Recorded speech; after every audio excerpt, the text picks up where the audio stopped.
What's up, Hardies and Hardos? Episode 36. We promised and we delivered. We actually came back with an episode right away the next week. We're on it. Yeah, we've been off the last couple weeks, but we're back to our regular rotation here. We got a lot of breaking headlines to start the episode with. I'm going to start with the most recent news happened today, this morning. Brittney Griner finally freed from Russia, spent 10 months in detainment there. As we know, she had a dab pen or whatever, got caught with that. We exchanged her for Victor Bout, who was a very, very famous arms dealer, I guess. Nicknamed the Merchant of Death. Very famous.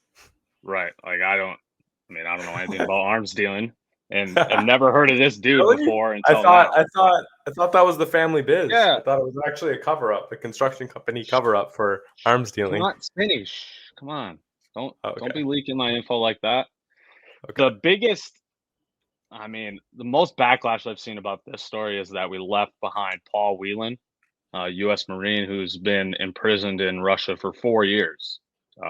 He's still there. From every report I've read, though, the Russians refused to give him up. It was essentially, we're doing Griner or nothing, is essentially everything I've read. So I don't know if that, how much truth there is behind that, but it does kind of suck to see our Marine, a guy who served our country, still stuck there 4 years later. Spinny, what are your thoughts about this whole situation? Yeah, it sounds like there's some, whether it's made up or not, which it probably is, there's some espionage allegations going on with Paul Whelan. Right. So I think that I think that Russia wanted more than just this arms dealer in the situation. So I think that was some of what happened there from what I read. His family also issued a statement, like basically saying like these two things are not related. We're happy for Brittney, blah blah blah blah blah. So right. Good. I mean, obviously they're not going to say anything else other than that, but it was a nice statement there from his brother and the family. So, yeah, we're glad to see Griner home. I hate the people that are they're not even focused about us getting an American citizen back to our country. They're just focused on the fact that we gave up some arms dealer. Sure, he's nicknamed the Merchant of Death, like he's apparently really good at his job, but I think you can't really can't really get rid of evil, right? I think you're with me on that, Spinny. Sure, we keep this guy imprisoned. There's someone else doing the arms dealing. Like, it's not that this guy's the only arms dealer in the world, the only arms dealer for Russia. So yeah, sure, it kind of sucks to give him back to Russia, but in my opinion, we had to do what we had to do to get our U.S. citizen home. And again, like I've already said, it does suck to see Paul Whelan still imprisoned in Russia. So I'm not taking anything away from that, but like you just said, Spinny, and like Paul Whelan's family said, these are two different situations. So I think I can have that type of opinion on it. Yeah, I mean, I Twitter was an interesting place today. Yes, it was. Post Brittney Griner announcements. So I'm not going to entertain some of the things that were said just because I don't really care that much. But yeah, there's definitely differing opinions than the ones we just gave. But I'm not going to give them airtime because I don't really care. That's how I feel about that. How I feel about that counter argument situation, being as honest as I can. Yeah, I'm with you on that. Let's move to the next serious story here, Spinny. Give us the info on it. The 79-page... 79? That's what it was, actually? The 79-page... was it Senate or House? Ooh, House. The 79-page House committee investigation results on Dan Snyder was released today. And... this is not Washington good. Commanders owner, once again. Washington Commanders owner, Dan Snyder, yes. Just like, I've honestly only read probably 25 pages of this thing. Give us a couple snippets. Oh my gosh. Just like, okay, so an example from a team dinner where Snyder placed his hand on the thigh of a female employee, and then after the dinner, like aggressively pushed her towards his car, to try to have her get a ride to her car and his car. Obviously, weird touching going on in that situation. Another situation where a female was felt she was touched inappropriately by a coworker, went to a senior coworker, like her boss, and was told to not repeat it to anyone outside this floor and not say anything outside of the team building. This is a culture. I'm giving you these examples so I can make my point here about the toxic culture, and that was a big thing. The article was quoted as saying Snyder perpetuated and participated in team toxic work culture, and it's just things like that. Multiple instances of male employees behaving inappropriately towards female employees and pushed under the rug. Just one quote as we just felt like we could keep them separated in the team building, and so it wouldn't matter. They didn't say it wouldn't matter, but how they chose to deal with it was not firing him, not having an investigation. It was separating them in the team building. BS stuff like that consistently throughout this article. And then former executives saying that Snyder was in control of every team decision, from personnel to everything, finance, ticket sales, marketing strategies. Snyder was involved in everything. Nothing happened without him knowing about it. So it just all comes together to just really show you how horrible of a human he was and how horrible of a culture was. This man has a weird power complex to him. Yeah, not even power on not everything. even to mention the whole thing about hiring private investigators to intimidate witnesses of not to go to the police, offering them payoffs, like just crazy stuff. Cheerleaders, getting video from the cheerleading photo shoots and making inappropriate photos from that. And that was being made by a staff employee to give to Dan Snyder. Like, it's just so crazy. I could literally give you examples for 45 minutes here, but it's just, he should be forced to sell his team. He still owns the team. Yes. Why? How? And that's the biggest part is, as was said multiple times here. Let me get you this quote. I saved it here. Let's see. Where is that? Shoot. I forgot the point I was just trying to make. Oh, the NFL knew about this in 2020 and has been trying to cover it up essentially this entire time. Where a lot of this stuff came from was a New York Post article. New York Post? No. Who did the original investigation? Shoot. Now I'm sounding like an idiot, not even knowing my stuff here. Okay. That's the type of story this has been, though. Just so much. Yeah. Oh, the Wilkerson investigation. So the NFL hired this lawyer Wilkerson to investigate this whole situation, and then told her and basically made it so her report could not be released. And they tried to cover all this stuff up, even though they knew about it. And then they were looking like they're going to make Snyder sell the team and then just have none of this come out. And this, over 100 former employees talked to this Wilkerson for this investigation. 100, and commented on this workplace culture situation. So sorry for the rambling in the middle, but it's just so much crazy stuff going on here. And read the article. You can just Google it. It's on the House website, oversight.house.gov. You can read this whole article. Absolutely crazy. Absolutely nuts. Nate, explain this to me if you can, Spinny. But what would be the benefit for the NFL hiding this stuff? Like, I don't get, like, why. Yeah, right? If you think you can hide this all to the point where none of it comes out, that's what I'm saying. Like, what kind of logic was that? I don't get it from an NFL's perspective either. Other than, now we're getting a little bit on the conspiracy theory train here, but unless there is some push, so none of this is proven what I'm about to say. This is just my complete opinion. There could be some truth to what Snyder said about having things on people in the NFL.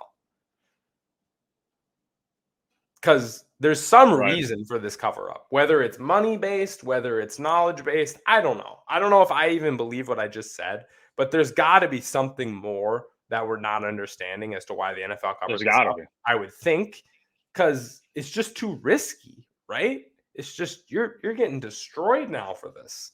I don't know. It's crazy to me. It's just horrible. I feel bad for all the employees there, especially the female employees, and all. It's a Agree. horrible, horrible situation. So he needs to, yeah, Sell the he team should be before sell team. forced to give the team to his wife, and then his wife should have to sell the team so that he doesn't get anything from it. That's what I want to happen. Ridiculous.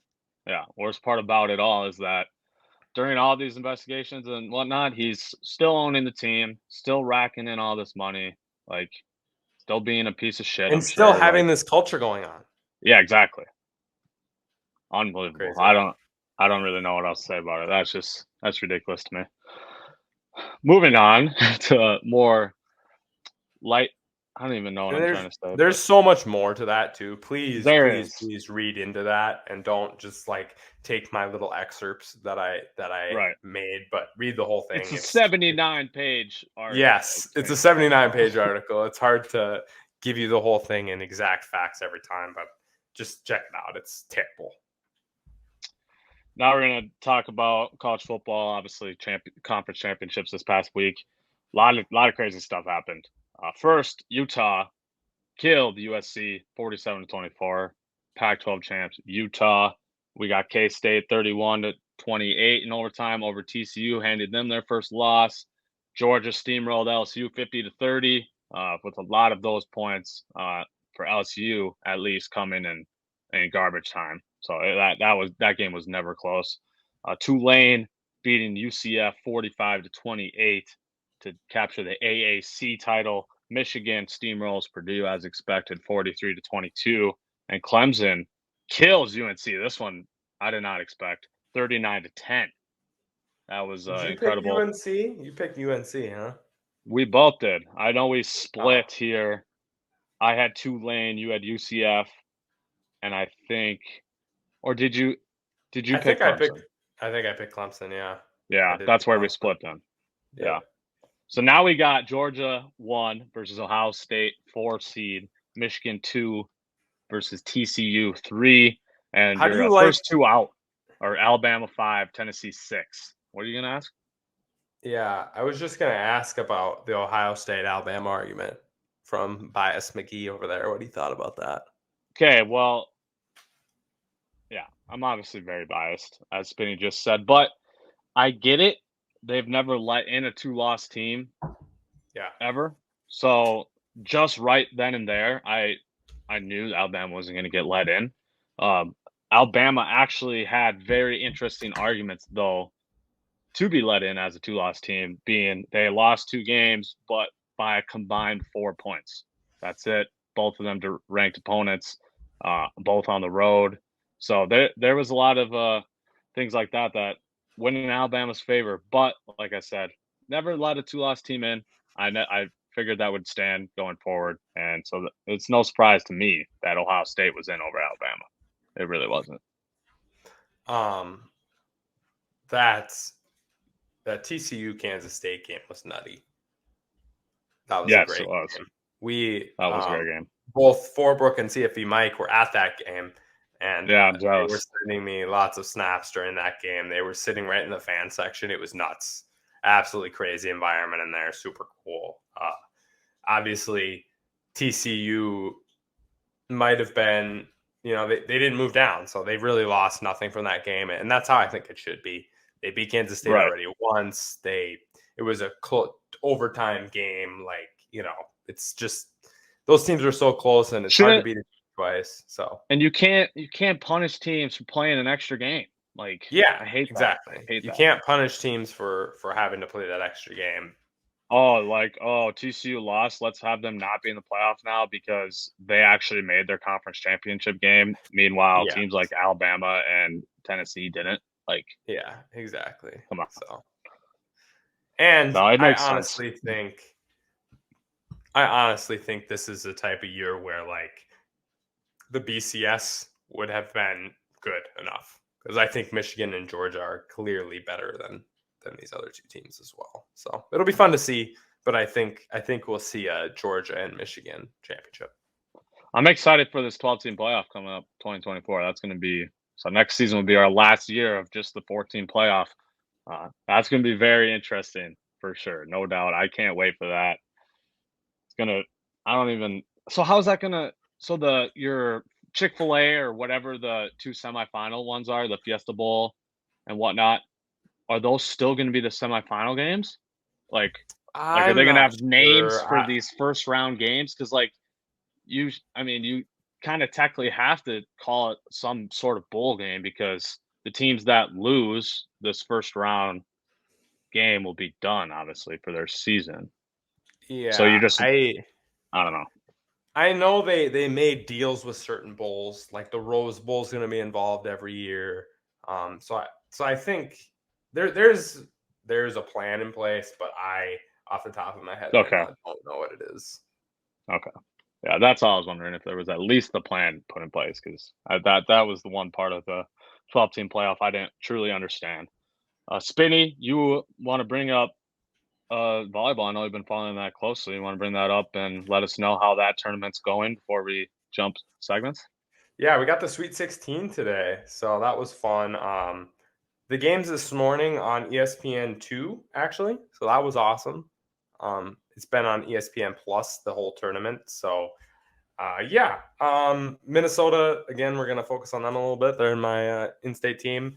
One of the hottest teams coming into this tournament. Pretty much no one wanted to play them. Third most blocks per set in the tournament.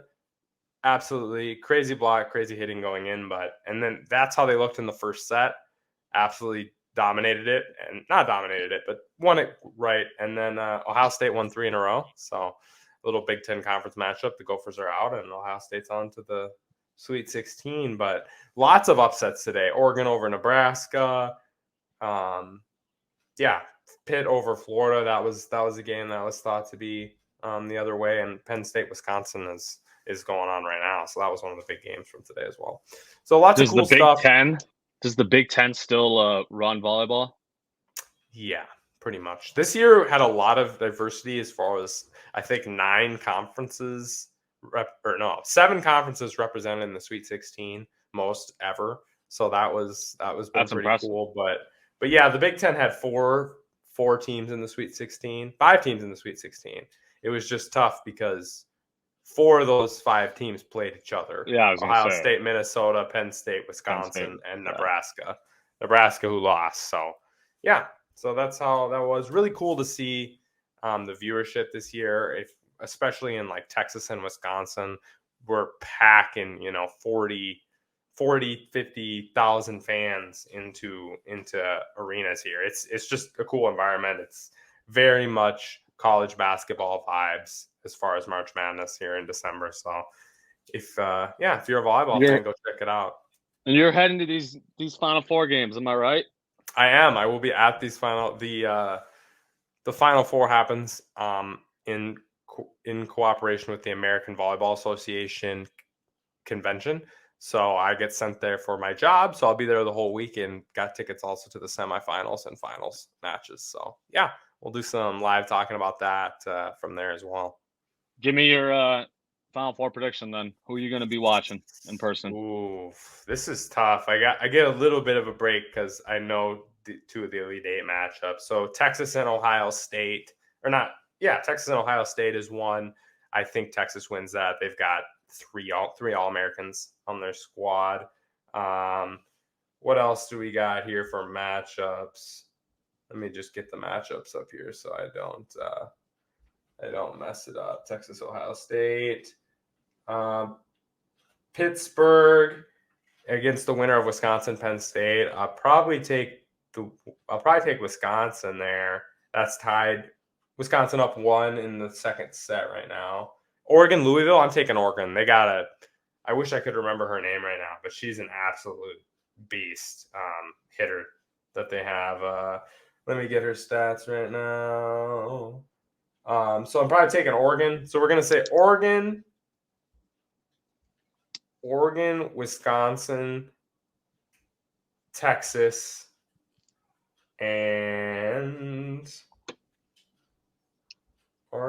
Wisconsin, Texas. Man. Houston's the first time in the Sweet 16. They made a big run here. They play Stanford, who's been one of the best teams. I think I'm going to take that upset. Man, I'm going to go upset this one. So I'm going to take, I think Kentucky. I think Kentucky's going to win that region. So we're going to go Texas, Kentucky, Wisconsin, and Oregon. That's who I think we're rocking with in Omaha. Okay. We're going to have to see if you're right there. Who do you think is going to win it all? I don't want to pick Texas, but man, they look good. They really do. They got a transfer. As long as you don't pick Wisconsin, then I don't care. Well, no, I would never do that. Holy Hey, goodness. just making sure. I'm just making sure. Texas, they got a grad transfer libero from UCLA that's top 3 in the country. Logan Nicholson's one of the best hitters in the country, and they got a transfer setter who's way better, took their offense to a different level. So I just think Texas is the move. All right, we'll see if you're right there, and yeah, like Spinny said, be on the lookout. Maybe we'll have Spinny post some live videos on Twitter or Instagram, or maybe even live feed for a while from the game. We'll see. Yeah, we'll get a little bit of it going on. It'll be fun. Yeah, we'll get something going. Stuff. Now we're going to jump to the NFL. Kind of a Week 13 recap, but we're going to just focus on injuries because there were a lot of injuries for teams that are in the playoff hunt. So a lot of potential there and impact there. We'll start with the first non-injury NFL-related news, and that would just be that the Rams claimed Baker Mayfield. A lot of people expected that to be the 49ers. If you don't know the waiver system, it's kind of set up like your fantasy leagues. So the worst old style fantasy leagues. Yeah, old style fantasy leagues. Your worst record team gets first chance on the waivers. So and that's updated every week. Updated every week, yes. And obviously the Rams being 3-9, one of the first teams able to put in a claim for him, and they got him. It'd be interesting. You think the 49ers for sure were going to try to claim him? I don't know. Obviously that was the rumor, but I don't really know. I don't know if you put a claim in you probably put a claim in without knowing who else. I don't know how that works, or true. That's true. We would know or not. I never heard a report on that, so they might not even have put a claim in at all. I don't know. Yeah, this move, I mean, it makes sense for the Rams. Stafford's pretty much out for the year. Not really any impact here, in my opinion. They're 3-9. They're not going to get back in the playoff hunt. So that just you agree with me, right? Okay. Yeah, I think that move was more to stop San Francisco than it was anything else. Right. No, I agree. Yeah. Report. I agree.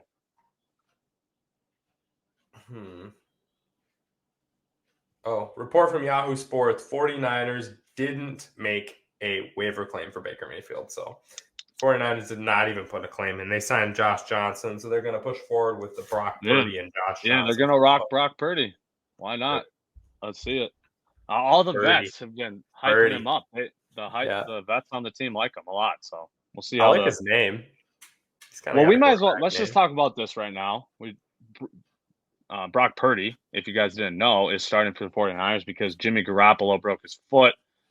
Initially set out for the season for sure. Now it's a 7 to 8 week recovery, which still essentially puts him out to the NFC Championship, Super Bowl anyways. So let's be real. He's out for the season. Spinny, what do you think the impact of this injury is? Like, are they done, or can they still make a run in the playoffs, make it to the Super Bowl? I don't know about Brock Purdy if he's that type of guy, especially in his rookie year. Yeah, I don't know. It could be Nick Folesy. Who knows? But I want to pick them, but it's just quarterback's too important. I don't know. I'm just nervous about that. But all-pro running back, all-pro receiver, all-pro left tackle, best defense in the league. It's everything else for a championship. Good head coach, knows how to play call. Every box you check for, I want to be a champion in the NFL, they check except for quarterback. Every single one. So, and we've seen what they've done in the playoffs. Even with Jimmy G going in and beating Green Bay in Green Bay. We've just seen what Kyle Shanahan does in the playoffs. And now your running back's Christian McCaffrey?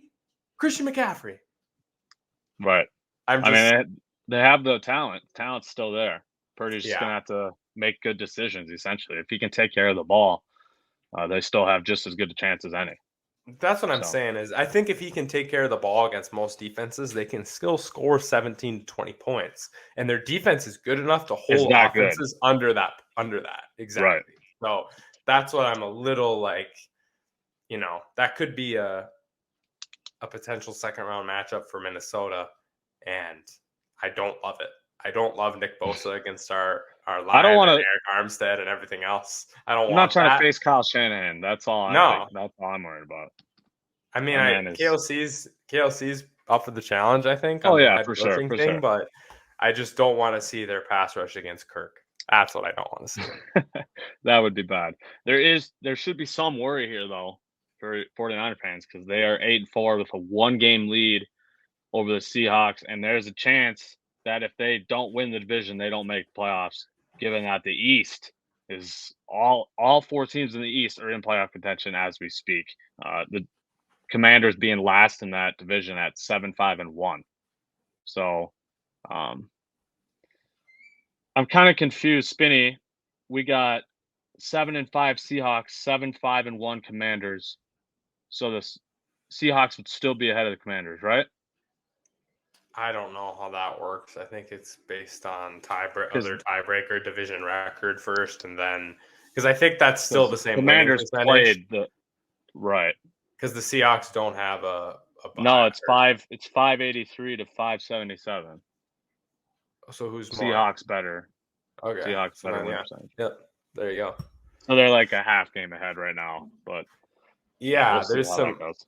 But when that evens out at the end, it was kind of good for both the Commanders and Giants, honestly, because now they Right. just have to have the same number of wins as the Seahawks. Yeah. So Exactly. that's a good move there for them. But yeah, we'll see. On to another serious injury here. Von Miller, torn ACL. I'm assuming this happened in week 12. This is kind of a This is confusing situation for me.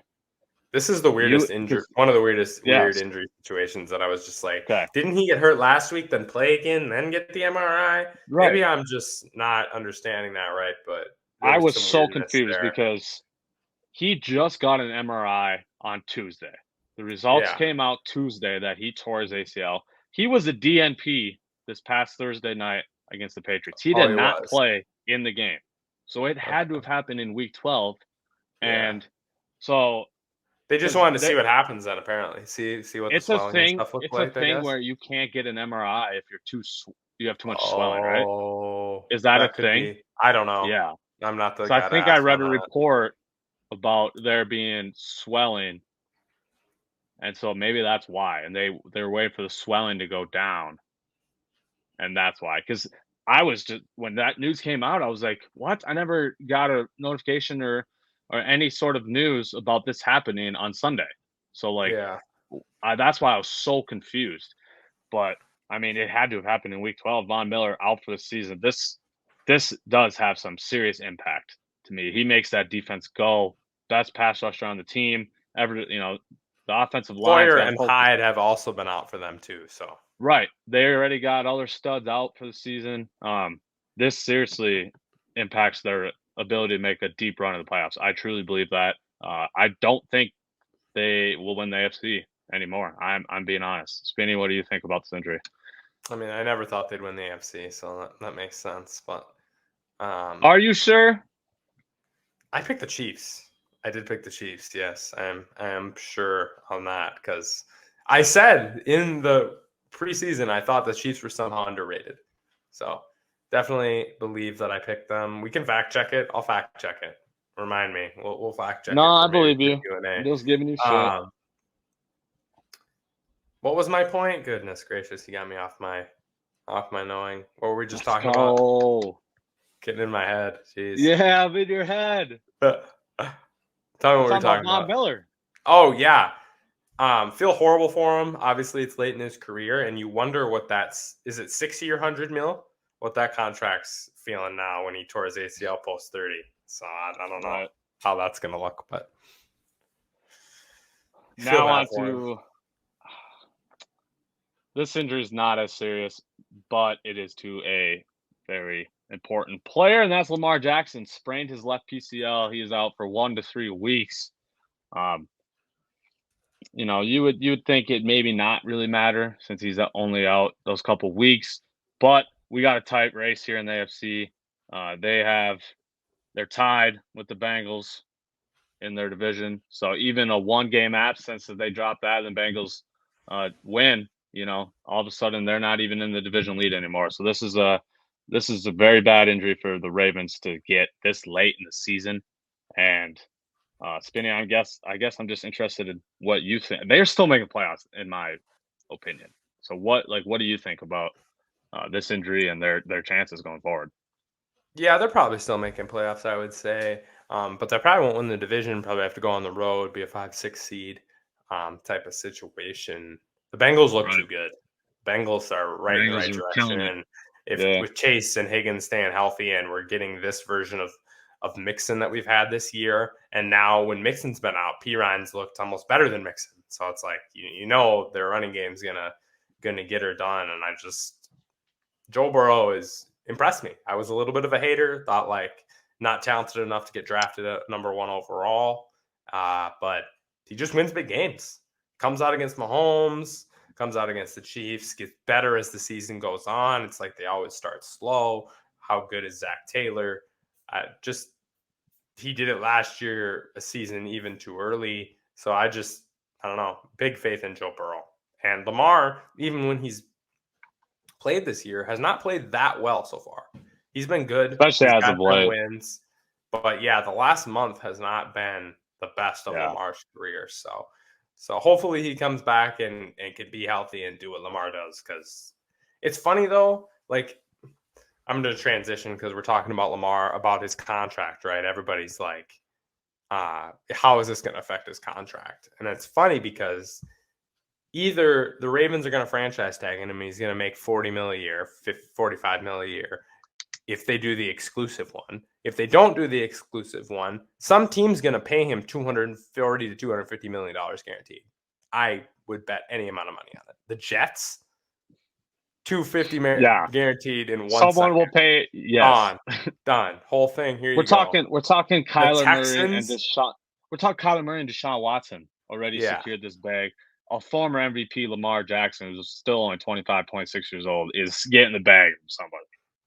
Especially some of these teams that just haven't had a quarterback for however long. Ever? Yeah. Like Jets, Giants, Texans, just right away. Even Panthers, Colts, any of those teams, like we're even overpay for Lamar. So I don't think it affects it too much, just because even if they do exclusive franchise tag him, he's making 45. They can only do that for one more year after next year. You can only have that happen to you twice in your career. And then after that, you can never be franchise tagged again by anybody. So even if Lamar does get franchise tagged, as long as he can stay healthy, it's probably a benefit to him in the end, really. Yeah, I'm with you there. Last injury we're going to talk about here, Kenneth Walker hurt his ankle. I don't actually have any specifics on this injury yet. He's week to week. I know. It's going to be bad. Spinny, you were talking about how that tie, it'll end up helping the Giants and Commanders towards the end of the season, and this is just another thing the Seahawks have to deal with now, and as they're trying to make a push for one of these last wild card spots. I definitely believe that if he were to miss, like 2 games or something like that, this is going to seriously hurt their chances of making the playoffs, as he has just been an absolute stud since he took over the reins of lead back. So this is going to hurt one of their best players. But maybe Geno Magic, it's been working all year. Maybe he can step up even more with Kenneth out and get things rolling with DK Metcalf and Tyler Lockett. So yeah, we'll see what happens. I don't really think they care. It's just funny because the Broncos are the second worst team in the league, so they're going to get a top 3 pick, and they're going to get one of those quarterbacks. Because they have the Broncos. This Russell Wilson, right. that's right. I hate to go back to my L's, but I have never been so wrong on a trade. Especially if they hit on this quarterback, like if they make the right decision and this guy's good, right? They get a kill a young John or a Snyder. Stroud or any of these guys and they actually turn out. Absolutely killed it, which I shouldn't be surprised. The Seahawks draft well, trade well. They're always like in this era right now, in the John Snyder era, they've always done well in managerial decisions. So I shouldn't have questioned it so much. I was a believer in Russ, blah, blah, blah, but I couldn't have been so wrong. The Seahawks demolished that trade. Yeah, they really did. Now we're going to, you know what time it is now, right, Spinny? It's the Bustler L time? It's the Fetty Buss Dubs time. We also got a guest now joining us. Y'all should know what we're about to talk about after trivia if this guest is on. Brendan Kienlen, what's up? You ready to take L's in trivia or what? I'm so ready. I heard a rumor that there's a bunch of volleyball questions. So yeah, we love Spinny for throwing out the most random questions ever. Once again, appreciate it. Know your sports, people. Come on. Yeah. Hey, it is sports trivia, I guess. You got me there. It's not you want me to go first? MLB. Yeah, ask us up then. Okay. First question. Taylor Landfair won Big Ten Player of the Year this year. What school does she play at? Easy question. Easy question. Easy. Context clues of the question.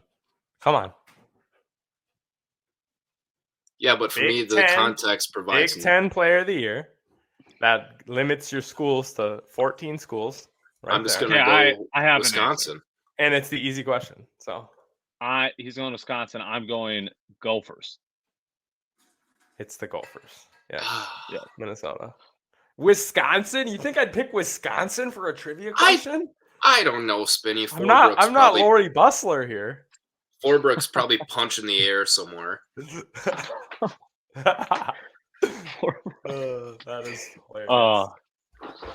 I'll go next here. My easy question. This includes all the free agent deals that have already happened in the MLB. Who is the highest paid player in the MLB based on annual average value? There's two people. They're tied. Highest player. You gave it away. Is this a position player? There's no hints, Spinny. This is an easy question. Two players are tied. You can name either one, and you get the point. The two players being tied was a good enough hint, in my opinion. I'll let Spinny go first because I definitely know what it is. I'm gonna say Jake DeGrom. Final. It's probably a judge. It is Justin Verlander and Max Scherzer.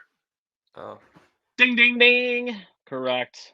Max Scherzer was the highest paid player coming into this offseason, and Verlander's contract was the exact same as his. So they are now tied. $43.3 million per year they're getting. That's a lot of money.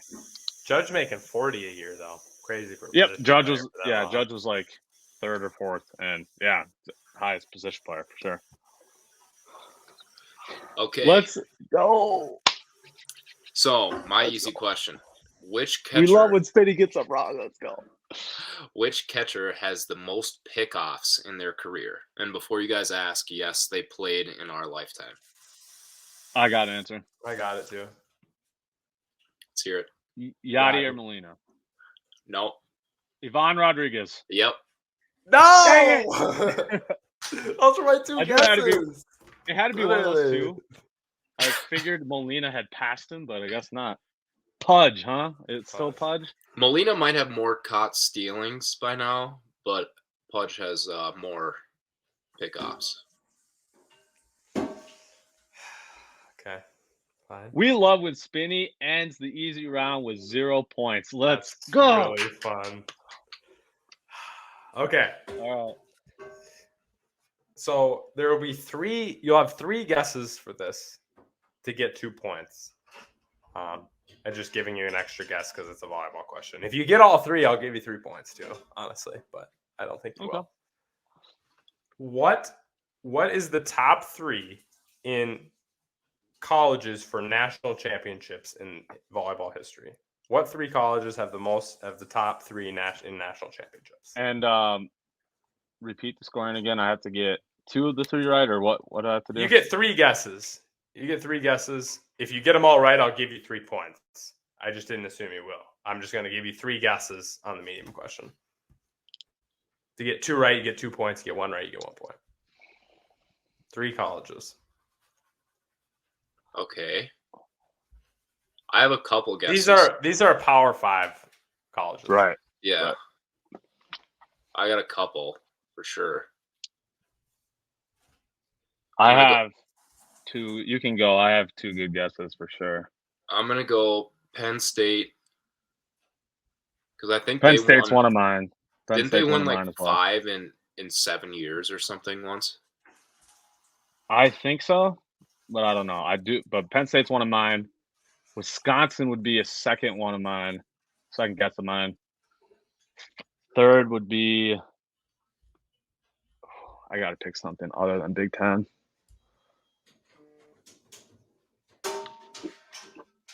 Oh man, I don't know what other schools nationwide are good at volleyball. Maybe I just stick with Big Ten. Penn State, Wisconsin. Screw it. Let's go Stanford. That was my second guess that I had. I also had Stanford. I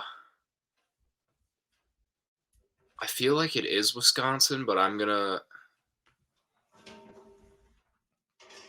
want to do the same exact answers as you. That's kind of boring.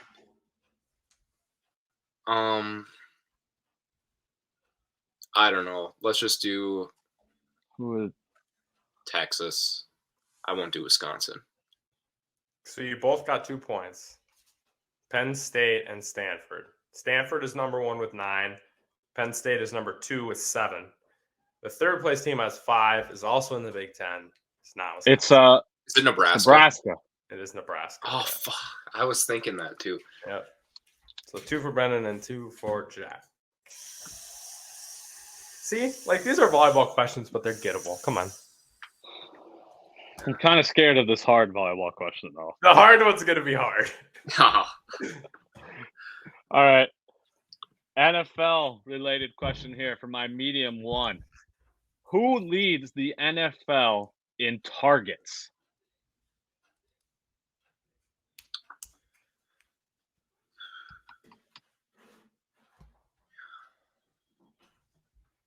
Targets.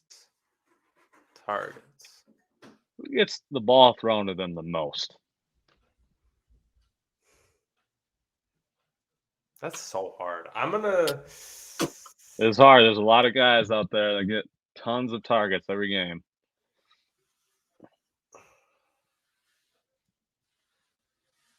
We're going to say Tyreek Hill. Tyreek Hill, Spinny's answer. I don't think it... No, I'm not. I'm changing it. Because I know Jefferson even has more targets than Tyreek. So I was going to say, I think Tyreek's like average yards per reception is just really high. Top 5 receivers right now. 10 seconds. I'm going to go Davante Adams. Ooh. Davante Adams for Brendan. I don't know how long this guy was out. 5 Keenan seconds. Allen. Keenan Allen. I can't remember how long Keenan Allen was out for. That's what Keenan Allen's missed like 8 games. Okay, I didn't say final answer though, so that's not. He said 10 seconds though. No, Yeah, it wasn't Hill either, was it? No, but that was more respectable guess than Keenan Allen. Tyreek Hill is second in the NFL. Tyreek Hill is second with 129. It's Jefferson? The leader is Davante Adams with 135 targets. Let's Brendan go. Let's go. Is correct. I know things. I'm getting smoked. Spinny, 0 points right now, dude. Yeah. Getting smoked. Brendan's leading 5-3 right now. Unless I get this right. Let's go. Going for 2 dubs in a row. Let's see it. All right. I got another catcher question since baseball is the only sport I genuinely care about. Nolan Ryan is famously known for throwing 7 no-hitters during his career, but which catcher has caught the most no-hitters? Oh, I've actually read this at one has point. Played in our lifetime. Yeah. I got a good guess, I think. Man. try to think of what pitchers would have been. Right. Who's that would be the no-nos? easiest way to associate. Or what team, I guess. Even. What team has a lot of no-nos? Man. Is he I currently really in the want to league? guess. He is not. Man.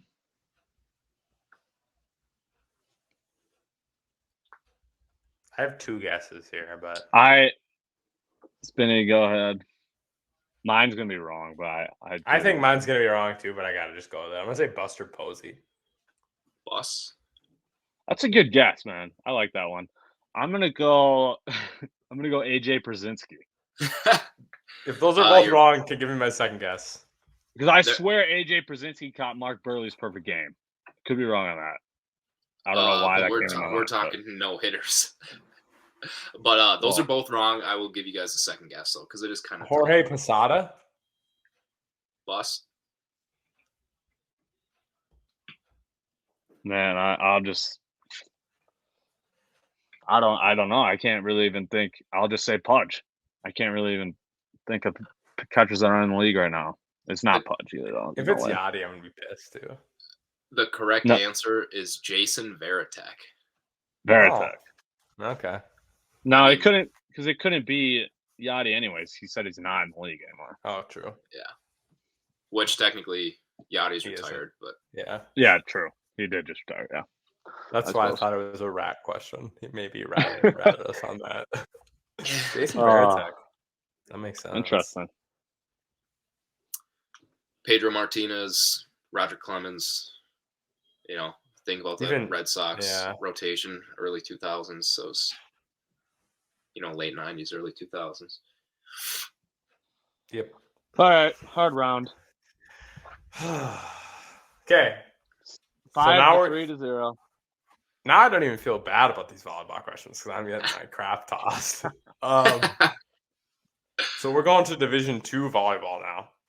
Oh, Jesus. Concordia St. Paul, final answer. Which school beat Concordia St. Paul in the national championship? I hate you. This season? Yep. This season's national championship. Concordia lost in the national championship. Who did they lose to for 3 points? If you get the correct state that the school is in, I will give you 1 point. Well, I know it's not SMSU. I'm making Brendan go first because I feel like my guess is pretty solid, actually. It's not. I will give you a hint. It's not in our conference, so it's not in the NSIC. Right.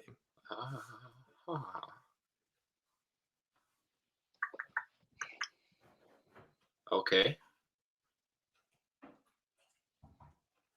I'm almost positive this team made the tournament. No idea if they made a run.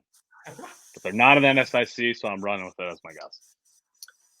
Just going to take a wild guess. I don't even know if this is a real school. Southwest Missouri State. Southwest Missouri State is a real school. Okay. Yes. That is funny. So Missouri is your state? Are you going to switch? Okay. Well, that depends. Is Southwest Missouri State in Kansas City? Because Kansas City is kind of, it's on the border there. Do you want I was thinking maybe you – I was going to say maybe you – I want Missouri. I should almost throw out a different state just to try to at least get some type of point. I'm saying Nebraska State School, Nebraska Kearney. Nebraska Kearney was in the tournament. You are right about that. So it's not them. It was not them. The answer and Nebraska's not right then either. Nope, Nebraska's wrong. The answer is West Texas A&M. Texas is the state. West Texas A&M. Nope, did not know that. I really didn't. Yeah, wasn't going to get that. But I thought Texas was a big enough state. Right. No, yeah. Okay. My hard question. I'm going to get both your hard questions right back to back and win. No, I really don't. The biggest comeback win. I really don't think either of you are getting this question right here. Who is tied with another NFL question. Who is tied with Patrick Mahomes for the most 40-plus yard completions this season with 10? 40 Two quarterbacks. yard completions. Two quarterbacks have 10 completions of 40 yards or more. One is Patrick Mahomes. Who is the other one? I swear to God, if it's Geno Smith or something stupid, I'm going to leave. I think I know.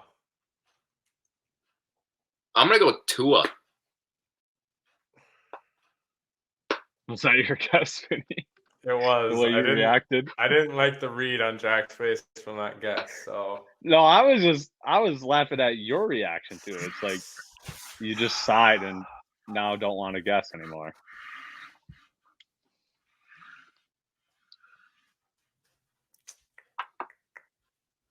Can you re-ask the question?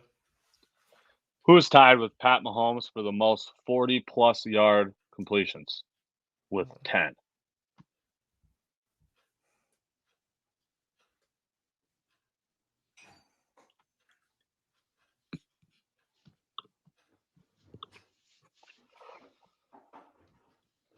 It's got to be random. Does it? Doesn't need to be random. If you just made it a super obvious quarterback for the, I would be so pissed at you. Who knows? It could have been an obvious quarterback, but the question itself is pretty hard. I mean, you don't know 40-yard completions off the top of your head. No, you're right. You don't. 10 seconds. My instinct was Josh Allen, but I went Tua. Jalen Hurts. Spinny was closer with that type of guess. Your answer is Ryan Tannehill. What? Ryan Tannehill. Ryan Tannehill. Dead ass. Ryan Tannehill is tied with Mahomes for most 40-yard completions with 10. I blew my mind when I saw it, so I had to choose it as a question. So Spinny is one question away from the dreaded 0 on the scoreboard. We love seeing this. This is a good comeback day for me. Even if I don't win, it was a good comeback day for me. Brendan, what's your other question? Picking up points. In 1917, Ernie Shore threw a 9-inning no-hitter in a relief appearance after the starting pitcher was ejected for arguing balls and strikes and subsequently punching the umpire in the head. What? Who was the starting pitcher? Babe Ruth, final answer. Babe Ruth, final answer. Yeah. I should have done that for my easy one. You'd think a 100-year-old game would be less known. Did Bus just win on that? Yeah, I did. I did win on that one. I should have done that as my easy one. Dang it. A story that legendary, it had to be Babe Ruth. Yeah, he walked the first guy, the first batter of the game, and then got ejected and punched the umpire in the side of the head. And then probably had some bruise in the locker room and served a 10-game suspension. Oh man, that's hilarious! Thank you, Brendan, for giving me the win. Yeah, you're welcome.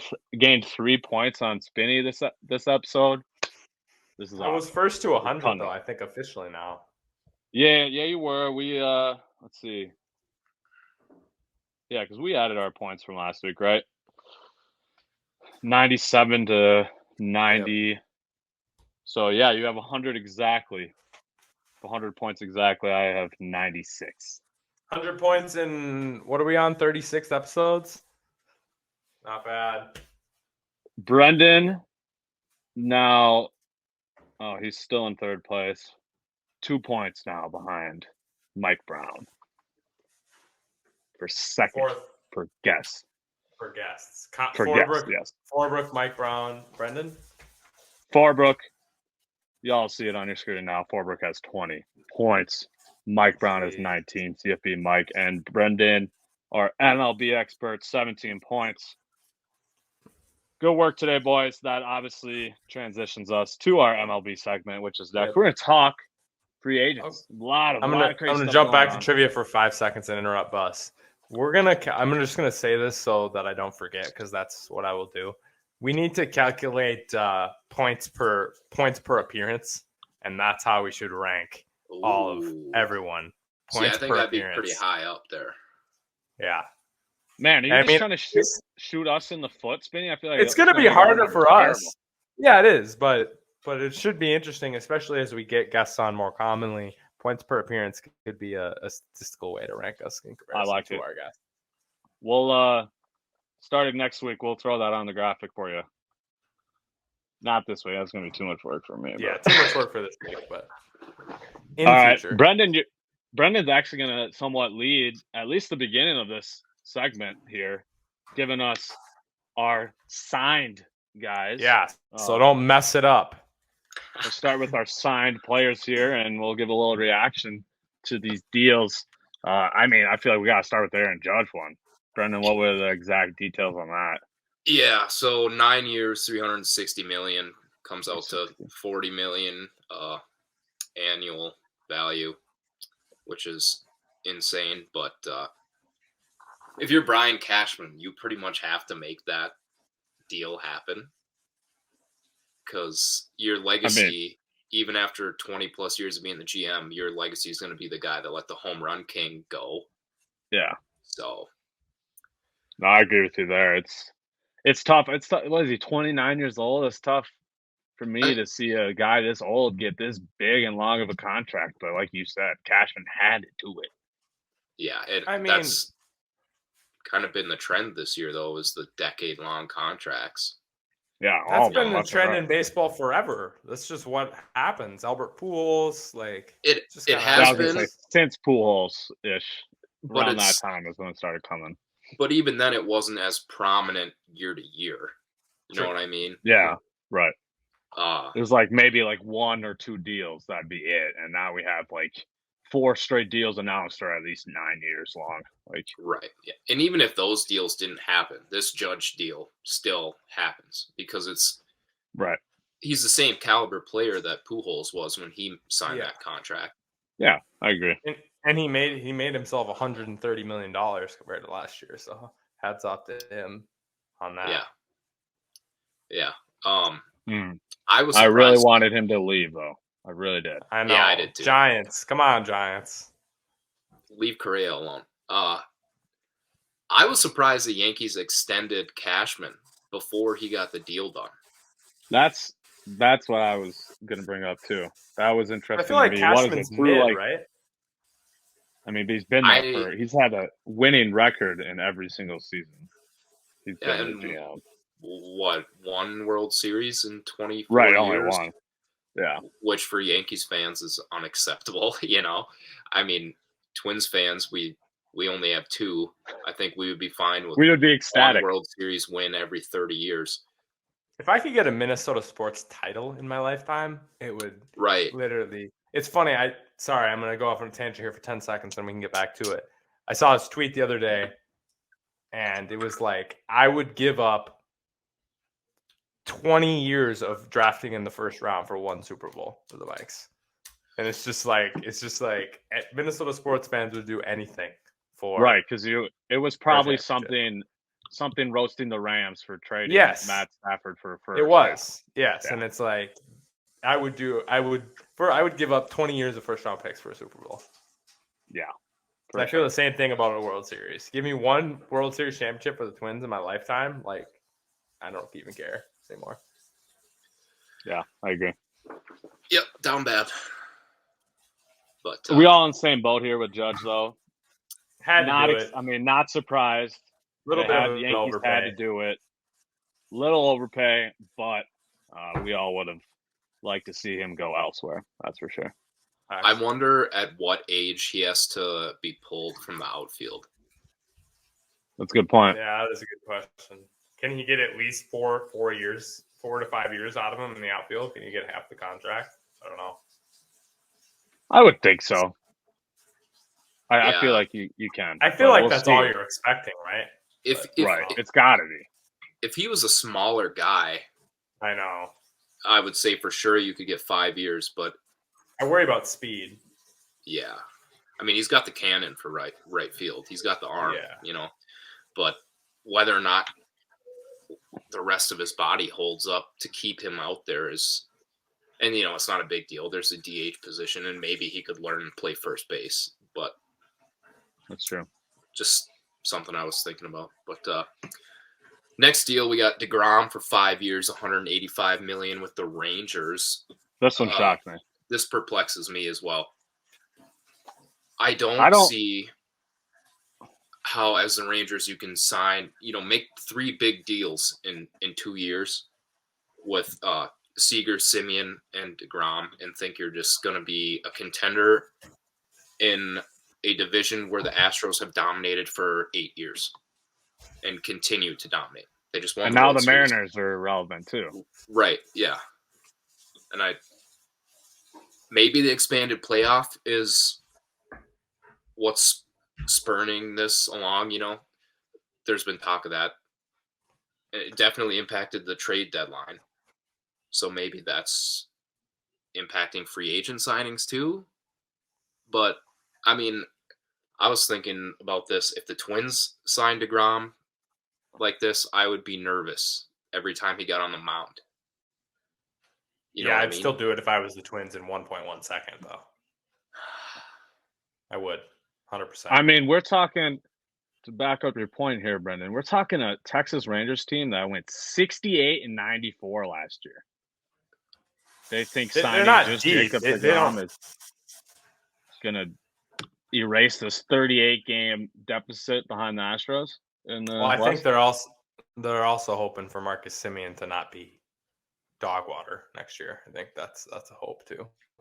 They brought that on themselves. They looked at numbers from COVID years and not being able to play in Canada, and they're playing in a spring training facility and thinking, oh my God, this guy's got a power surge in his early 30s. It's like, what are you thinking?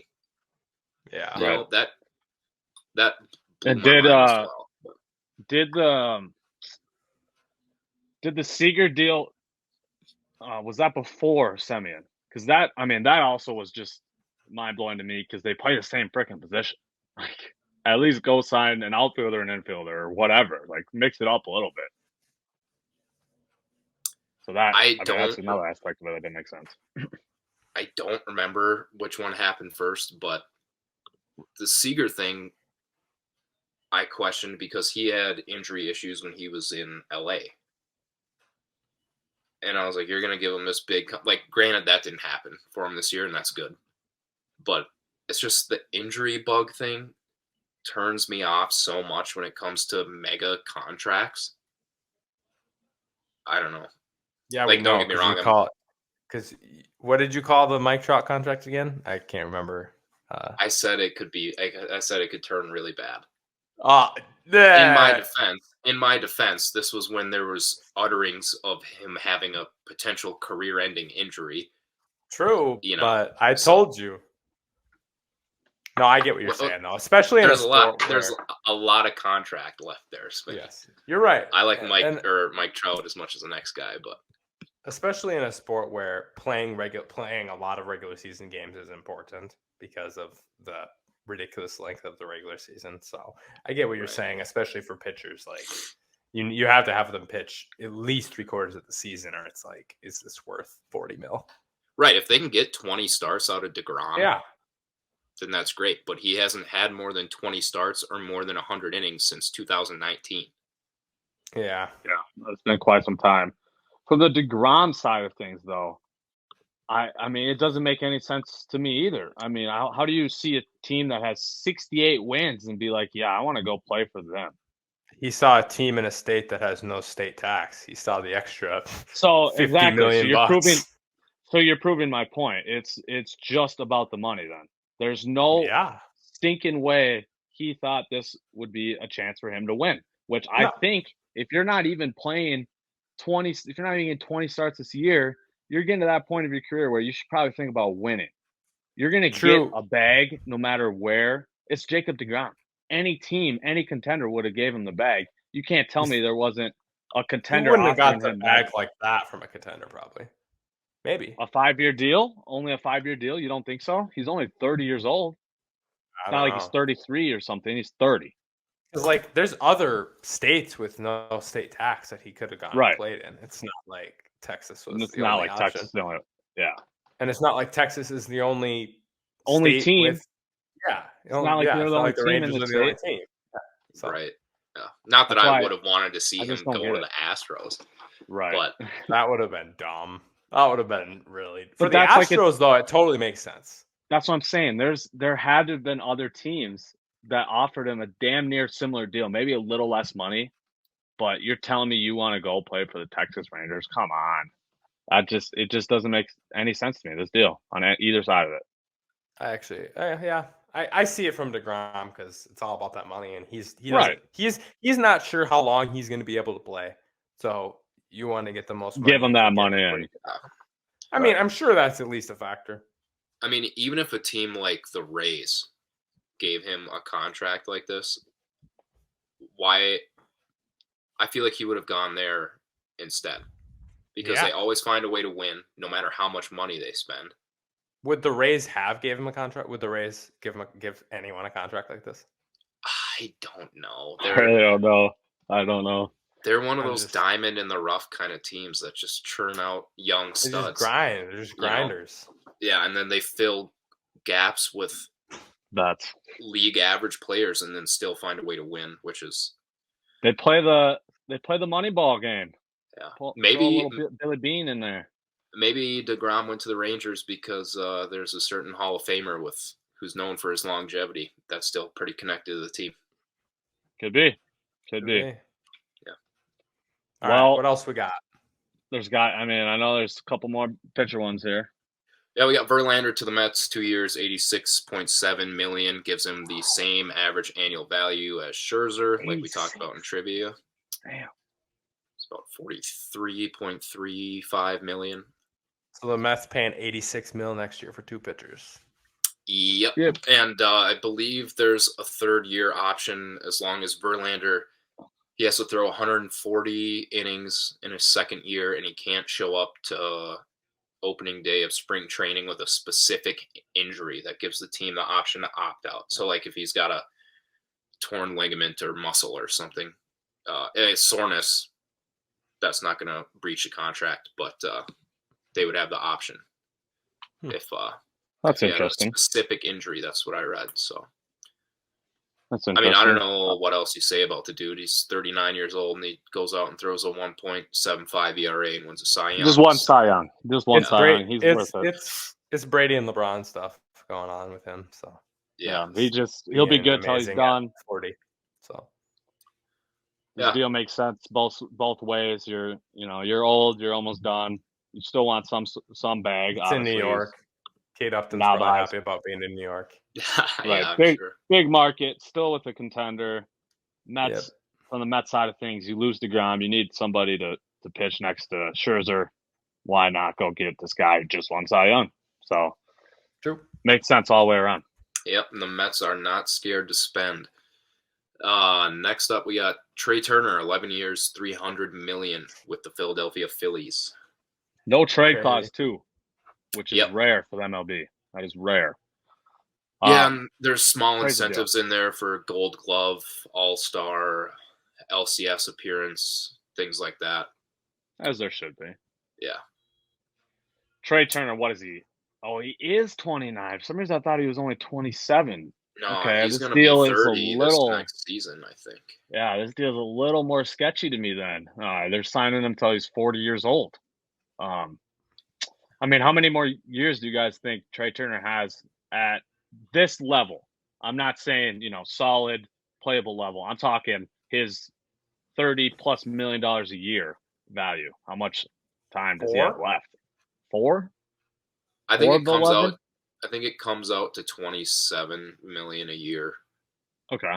That's doable for a guy that maybe 6. So much of his game relies on speed. Right. You have to wonder, like 32, 33 is kind of when the speed starts to decline. Yeah. For most guys. So unless they know something we don't know about how fast he's going to be in 6 years, which Trey I don't Turner's know how. injury history also is a little more extensive than I would like for that type of deal as well. I feel like this is we just got to the World Series. We need a shortstop. Let's try and get there again next year and deal with the 10-year consequences 10 years from now signing. Yeah, for sure. No, I think, I'm not for long-term deals like this, but that's where this deal makes sense. Is that was their weakest spot, at least in terms of the lineup, the batting. They still need tune-ups in the bullpen for sure. But for a team like you said, just made the World Series, why not go at a guy like Trey Turner, who's a stud? He really is a stud. I'm not saying he's not worth this type of deal. I just question how long he is going to be producing at this level. He's Agreed. the best well-rounded offensive shortstop. His defensive measures are league average pretty much. But even just adding that bat to that lineup is that's ridiculous. Yeah. I mean, what, you're going to have Turner lead off? You'll have, because they had Schwarber leading off last year. I don't think he'll lead off with Turner in the building now, right? I don't think Either way, so, you're going to have Trey Turner and Bryce Harper, two of your first three batters. So, yeah, it's pretty good. Yeah, it's going to be. What are the Dodgers going to do at shortstop? I don't know. It's Chris Taylor, full-time shortstop in LA. They're talking about Gavin Lux being the full-time shortstop. Gavin Lux? Yeah. Gavin Lux can't field at second base. I know, but I read that the Dodgers aren't pursuing Correa because they're scared of the fan base reaction of adding a 2017 Astro to the roster, which is good for us. In my opinion, I think we need to re-sign Correa. The guy had a 10.5 WAR last season. He he played like 134 games or something compared to Buxton's 70. But I don't know. I think we need to re-sign Correa, but we'll keep going with the contracts here. Wilson Contreras to the Cardinals, 5 years, $87.5 million. Cardinals stealing Cubs. Yep, love to see. We like that. Yeah, that's a good deal. He got what he wanted. Cardinals didn't really have to overpay too much for him. He's like 28, 29. He's in that range too, isn't he? He's a great player. Great player that you just lose Yadier Molina and you instantly replace him with another all-star. So this is a great move for the Cardinals. Yeah, I think that's a slight bump offensively at that position for them. Yada, you could kind of see was getting tired towards the end of the year. So yeah, it's a good move by them. Can you imagine if the Cardinals want to even break out the checkbook a little more and they go for a guy like Correa? What kind of an infield that would be? Would be ridiculous. Goldschmidt, Arenado, and Correa? And then Tommy Edman, who's also a Gold Glover playing second base. That's your 4 infielders. Mm-hmm. And Contreras is your catcher. That would be the best infield in baseball. That would be the best infield. Yes, no doubt. The Cardinals might already have the best infield in baseball, but it's a fun little thought experiment there. Okay, Jose Abreu, 3 years, $58.5 million with the Astros. It makes sense for both teams. Another deal. Yeah, it makes sense both ways. He gets a bag that I am sure he was looking for. I never read any rumors in terms of his value of what he wanted, but that's about 17, 18 a year. I feel like that's pretty good for Abreu, a guy who consistently gives you 100 plus RBIs. This guy's doing it year in and year out, at least for the past 4 or 5 years. Yeah. 2020 MVP Mickey Mouse season. So that was something to throw on the resume. I don't know how much weight that carries compared to a season where you're playing close to 3 times more games. But this is just another standard Astros W. Yeah, it really is. I mean, win the World Series and you got to go get more guys. It's just how it goes. I guess. Facts. All right. Masataka Yoshida, 5 years, $90 million with the Red Sox. Masataka Yoshida. Oof, Mm-hmm. that was. I'm glad I practiced that. He's a stud, huh? Though he's been performing consistently over there. I know you got a stat line for me. He's been getting a lot of comparisons to Arias, actually, in that he's a hard guy to strike out, and he's got a good on base. So, and he plays outfield pretty well, apparently. So, well, interesting. Yeah, I don't know anything about this guy, but I mean, obviously makes sense from his standpoint. You get to finally come and play in the MLB, and you're getting a pretty good paycheck to do so. So obviously makes sense from his standpoint. And the Red Sox, they need outfield. This has been a weak spot for them for the last couple of years. They need, like, in terms of defensive outfielders. So if this guy is actually a good defender out there in the outfield, it's a good ad for them. That's definitely something they needed. It was so funny reading articles about this guy before he had signed because I had never even heard of this dude. Honestly. Well, it's just the writers. They get so presumptuous. It's like, oh, well, Billy Epler, the GM with the Mets, he was the GM with the Angels when Ohtani signed. So clearly he's got a way of talking to these Japanese players. It's like, or Ohtani and this guy just got along really well. It's not like all Japanese players are going to love Billy Epler. And just dumb. Other analogous situations that they throw out. Well, the Mariners are always a team to watch with these Japanese players because they all respect Ichiro so much. It's like, yeah, I respect Ichiro. What does that what does it have to do with anything? I respect Ichiro. God. Oh, that is funny stuff. Anyway, moving on. Xander Bogaerts, 11 years, $280 million. What do we think? This one really shocked me because I knew he wanted this type of deal, but I really did not think there would be a team to give Xander Bogaerts a 10-plus year deal. I didn't think it was going to happen. Money-wise, though, that's fine. I mean, AAV-wise, annual average value, that's not terrible. 280 for 11 years, that's not bad. He's worth it. At least for the first 4 to 5 years. But this is just like our other shortstops we talked about, like Trey Turner. How long will he be producing at this value, at this rate? So it obviously helps Padres team that just made the NLCS, helps them now, at least for these next couple of years. But yeah, they might have some repercussions from this deal 6 to 10 years from now. That's for sure. I think these contracts help the Twins too. Because to give Trey Turner an AAV of $27 million after we just gave Correa, what was it, 35? Yeah, 33, I think. 33. Yeah. Like, could we get away with a $29, $30 million multi-year deal? Yeah, if we can keep Correa 30 or under, I will be very happy. Yeah. Do not give him 10 years, $350. No, definitely. I'm going to freak out if that happens. But like 8 for $240, I love that contract. Somewhere in that realm. Yeah, that's what I think I like that too. Keep it around. Well, important to note that Correa is the youngest of the big 4 free agent shortstops as well.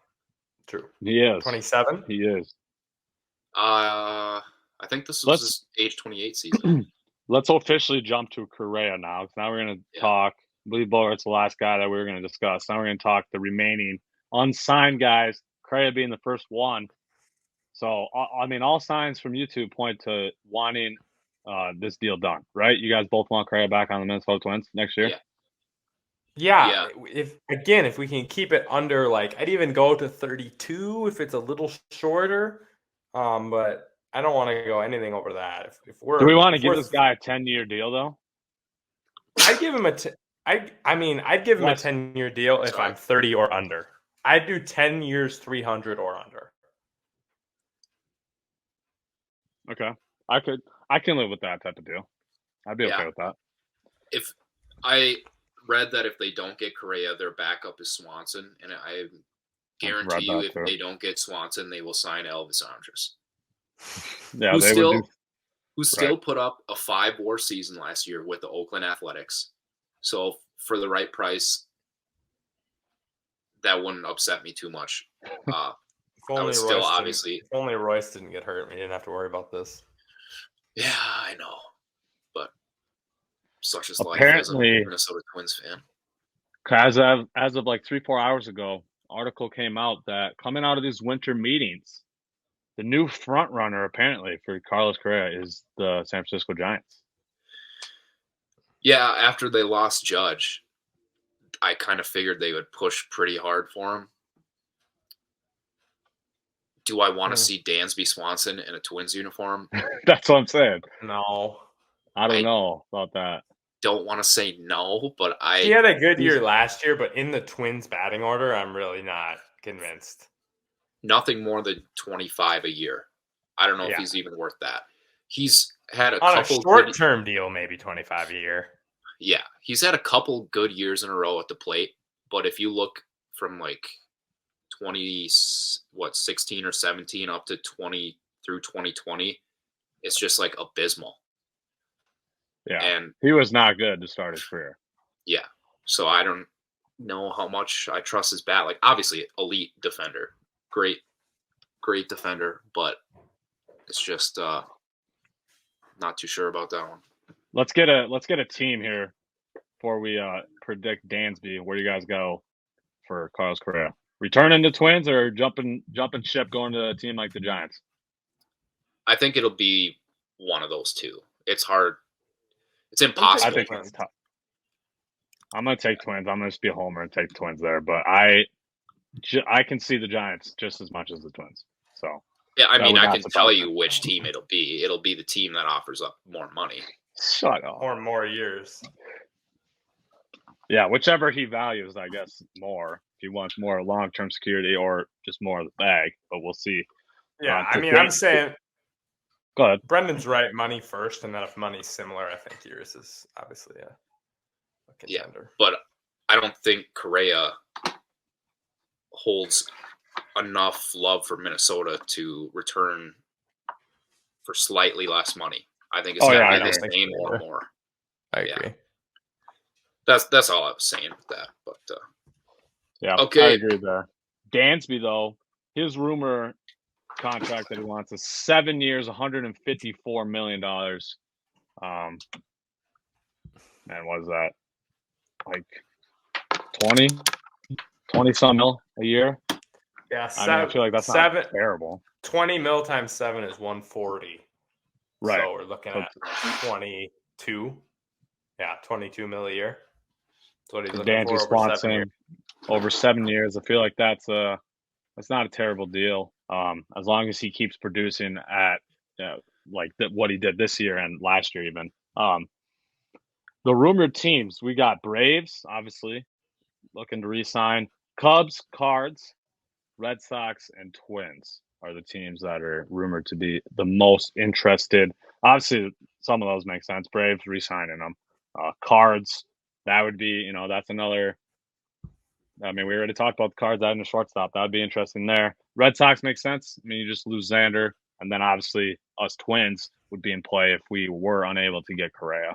So, what do you guys think about Dansby? I don't know. This one's tough. I have no read on Dansby Swanson in this offseason. I have no idea. I think the Correa domino falls before the Swanson one does. I agree. That's what I was just going to say as well. Yeah. That's a good point. I agree there. Correa falls and Dansby looks for the most desperate team for a shortstop. Yeah. I guarantee you that's his agent's game plan. That's definitely his agent's game plan, that's for sure. Because the agent needs that money too. Next man here, Brandon Nimmo. Rumored he wants roughly about the same that I just said for Dansby. He wants roughly $20 to $22 million a year, and he's looking for anywhere from a 5 to 7 year deal. I mean, he's by far the best center fielder available on the market. Yeah. I mean, he's fairly young still. This is a guy I would have no issue paying that much money to, honestly. The way he's able to play out there in center field, he's great. He's close to 300 batting average last year, I believe. Mm-hmm. I mean, he gets on base well too. Yeah. Can we trade Buxton and sign him? Please? Our rumored teams here are Yanks, Giants, Dodgers, and Mariners. There's 4 rumored teams. Yeah, I think the Blue Jays are in on them too because they need a left-handed bat in their lineup pretty bad. and could improve their outfield. You know, they just traded Teoscar Hernandez. Hmm. Oh yeah, I forgot about that. Yeah, I guess. I'm gonna say Blue Jays then. Yeah, that makes sense. I'd love to see him with the Blue Jays too. Put him next to Vladsky, and Bo, and the rest of the boys. I feel like the Yankees will pursue another guy we're going to talk about. That's a pitcher, Right. more than That's they'll actually the pursue next guy. Nimmo. So I don't know. Nimmo's another one that is kind of a question mark for me. I don't really have any good indication on where he's going to go. Kind of like Swanson. Well, yeah, and the Mets are obviously still in play to re-sign him as well. Right. Yeah. I'm gonna say he's staying in the NL. He's either staying in New York or he's going to the Giants or Dodgers, one of those other two rumored teams. That would be what I'm thinking there for him. The guy that you were talking about, though, that might sign with the Yankees, that would be Carlos Rodon, who's looking for a 7-year, $100+ million deal. Giants, Yankees, Dodgers, Red Sox are rumored to be the most interested. There is a lot of talks, though, that Giants are not willing to give him a 7-year deal, and that's what he wants. So I don't think it's likely that he returns to the Giants. Unfortunately, I do think the Yankees are the front runner to get Rodon. I really do. Yeah. Even if all the Yankees do is match another team, it's like it's the Yankees. Right. You know? Would you rather sign Rodon and get a lower quality shortstop if you're the Twins like Elvis Andrus, or would you rather sign Correa? If we sign Rodon first, let's say Correa signs somewhere else and we don't get Dansby either, this all happens before Rodon signs anywhere. Pay Rodon, get a guy like Elvis Andrus, because we have young guys coming up. I heard rumors today that there was talks of trading Arise for a premium starting pitcher. Yeah, and Max Kepler's been getting he's been involved in trade talks too. Apparently there's some interest in him, and I would be okay with seeing both of them go, to be honest with you. I know it's kind of like a hard thing to stomach right after Arise wins a batting title, but you got to remember, before this year, he missed quite a few games. Yeah, he had an injury bug. And honestly, like, he's not a long-term first baseman. Yeah, Matt Olson, Freddie Freeman, those are long-term first basemen. And he's not a long-term DH. Hell no. Can he play second? He can, but they seem hell-bent on keeping Jorge Polanco for some reason. I know. His name is never brought up in trade talks, so I say send. Do teams want him? That's what I want. And maybe they're hoping that he brings a little extra value at the plate once this new ban on shifts is implemented. But facts. Assuming that they're not going to move him, move Kepler and Arias, get a middle to upper level pitcher. You know, you're not going to get an ace for those two guys, and I'm presuming a prospect because every deal involves a prospect. Get a pitcher. Give me a name. Off the top of your head. Off the top of my head. Well, who's going to be not good this year? The Rangers are buying, so they're not going to trade pitching.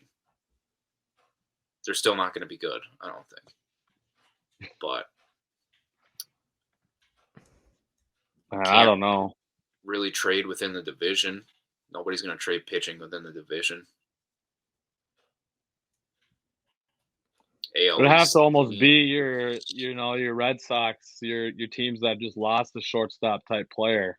These would be the only teams that I guess would be interested in acquiring Polanco. I thought about the Dodgers too. Any of those guys. Right. There. Yeah. If they miss out on the whole shortstop sweepstakes. Yeah. And then, I mean, you probably still move Lux to short and have Arise play second, but yeah, you definitely would. Arise played shortstop would be the funniest thing ever. But no, I'm not too familiar with whose contract is ending. Yeah, after next season. I haven't gotten a chance to look at that really, but I know the Twins are open to trades involving pitching. Yeah. So, which makes sense. It's been our Achilles heel forever. Yeah. And speaking of pitching, Nathan Eovaldi and Chris Bassett are both still unsigned free agents. This is another waiting for the dominoes to fall, I think. It is. It really is. 4-year deal is what Bassett's looking for. Mets have already said they don't want to give him anything longer than 3. So there's probably no chance he goes back to the Mets. Twins, Orioles, Red Sox, Mariners are rumored to be the front runners for Chris Bassett. Yeah. I would have no issue, given how he has played these last 2-3 years, as long as the AAV is right, I would have no issue giving Chris Bassett a 4-year deal, even though he's 33 years old. I really wouldn't. Yeah. Buses also has Chris Bassett's. Okay, you can always end up saying something like that, but the numbers don't lie. The numbers don't lie. I just want to give you crap because Bus I'm has biased, this guy in fantasy every year and just I'm biased. Absolutely talks in my ear about it every 5 seconds. But yeah, his numbers have been good. And again, 4 years at 33 years old for a pitcher doesn't really scare me too much. No. I mean, Verlander, as long as the AAV is there. Correct. Right. He's not going to win you a Cy Young. No. But he's going to be solid. He's a classic Twins. He's going to be Sonny Gray level pitching. Yep. As long as he gets more innings than Sonny Gray, I'm totally fine with that. I think an interesting team to watch in this Chris Bassett situation here would be the Mariners. If they added another piece like that to their rotation, you still got Castillo after acquiring him. You got Logan Gilbert. There you go. Logan Gilbert, who just made a good second-year step there this past season. They got guys. You still would have Robbie Ray. So that's a nice four-man rotation right there. Strong rotation. Yeah, and your fifth would be rookie George Kirby. Oh yeah, who will be entering his second year. So that would be quite the rotation for the Mariners. They were able to land a guy like Chris Bassett. Yeah, agreed. You got to wonder if that starts to rival the Astros in terms of just the rotation. Right. Well, last guy we're going to talk about here before we wrap up this segment and our episode. Actually, this is our last segment. Would be Kodai. Did I say that right, Brendan? I think it's Kodai. Kodai. Okay, Yeah. Kodai Senga.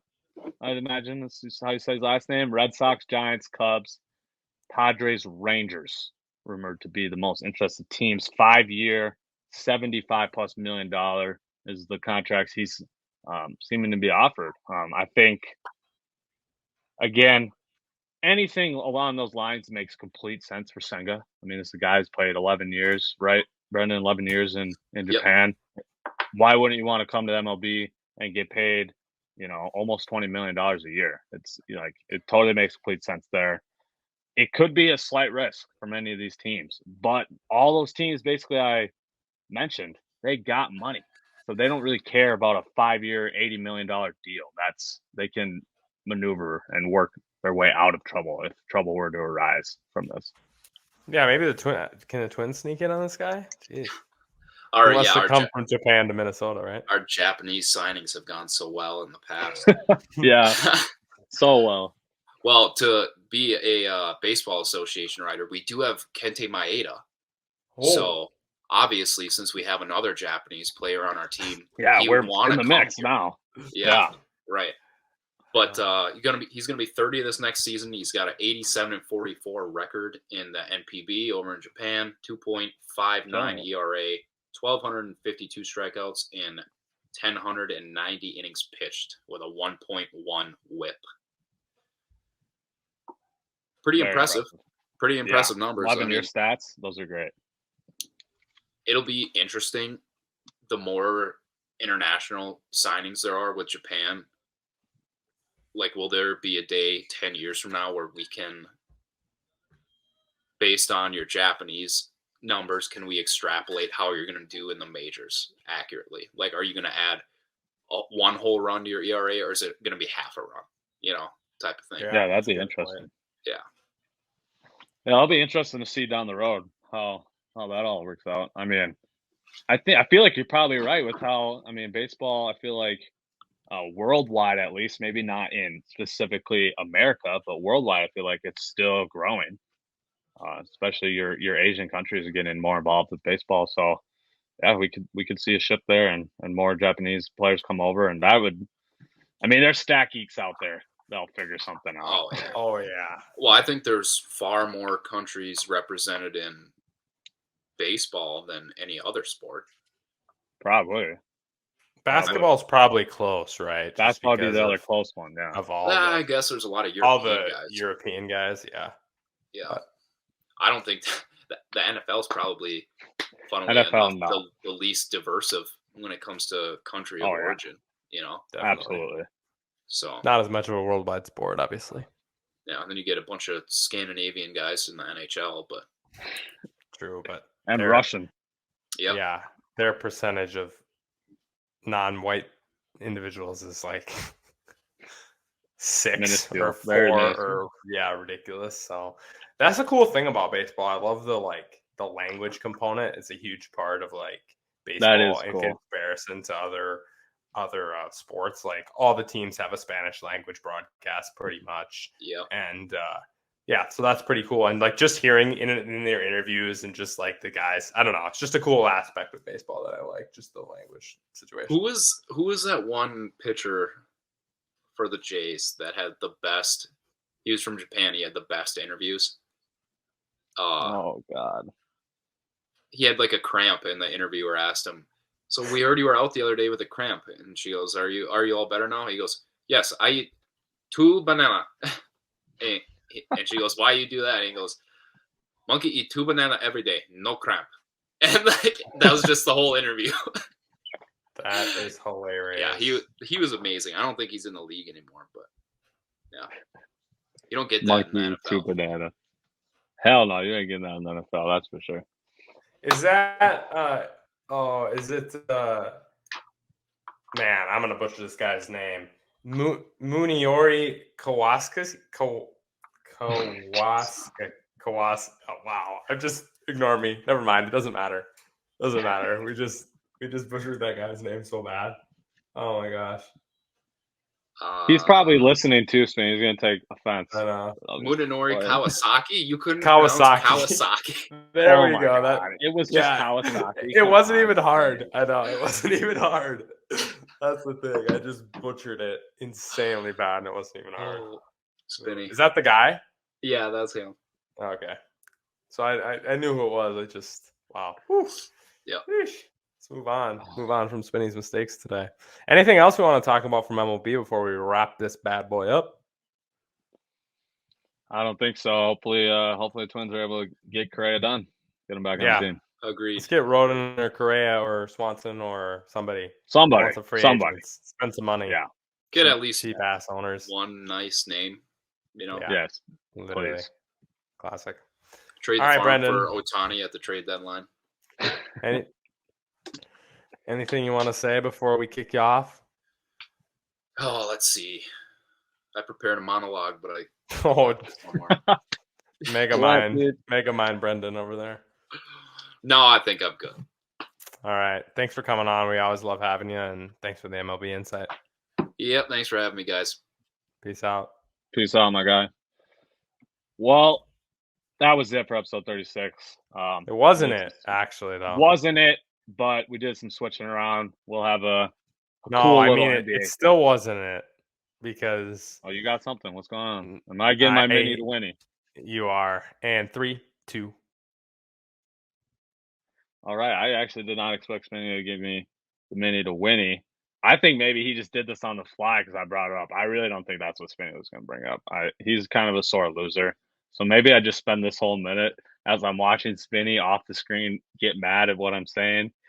Maybe I just spend this whole minute just roasting Spinny and his terrible takes. No, I'm just kidding. I do want to talk about my squad, Bethany. We're 7-0 to start the season. We open our conference play tomorrow, Friday and Saturday. We have games 5 o'clock or maybe even 5:30 tomorrow and 3 o'clock on Saturday. It's tweeted. I always retweet them. So if you're ever interested in catching my squad play, just go on my Twitter and you'll see the links. And there's links for we live stream every game, so there'll be links. So go check us out as we're 7-0. Look to go 8-0 and 9-0 this weekend. Spinny's back. And goodbye, Bus. Now I just had to kick him off because he just roasted me like a rat. So he doesn't get to come back on for the rest of the episode. Sweet. Extra. Nice. Oh, you? Yeah. All right, Hardies and Hardos, we kept you too long. But listen up and give us your subs and likes and comments and all that crap. And I know a lot of you don't care about baseball. If you haven't subscribed to us by now, shame on you. Click the button. It takes 1 second. Literally click the button.